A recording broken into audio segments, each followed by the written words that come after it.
एक साथ चार बड़ी खबर, फेसबुक पर छाया पवन सिंह और खेसारी लाल किसका पेज उड़ रहा है धुआं धुआं।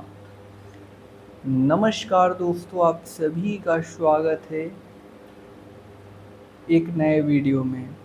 दोस्तों, हमारे इस चैनल पर भोजपुरी इंडस्ट्री से रिलेटेड हर एक खबर सबसे पहले आपको दी जाती हैं। तो जो लोग हमारे इस चैनल पर नए हैं, पहली बार आए हैं, वह लोग हमारे इस चैनल को ज़रूर सब्सक्राइब कर लें। तो सबसे पहले आप सभी को बताना चाहते हैं कि खबरें बहुत सारी निकल रही हैं और कुछ खबरें ऐसी हैं जो कि आपको दंग कर देंगी। हाल फिलहाल में खेसारी लाल यादव एक साथ नया गाना आप सभी बीच में आया था खेसारी लाल यादव जी का। पवन सिंह के नए गाने का नाम है छील देबू का, वहीं खेसारी लाल यादव के गाने का नाम है बेलनवा चलाई।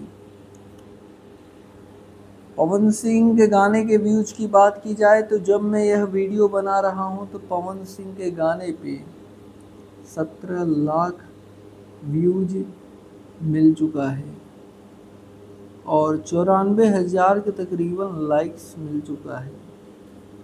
वही बात की जाए खेसारी लाल यादव के गाने के व्यूज के बारे में तो खेसारी लाल यादव के गाने पे 17 लाख के तकरीबन व्यूज मिला है और ये भी काफ़ी अच्छा रिस्पांस माना जाता है। वीडियो अच्छा लगा हो तो ज़्यादा से ज़्यादा लाइक करें, शेयर करें, सब्सक्राइब कर लें चैनल को। धन्यवाद दोस्तों।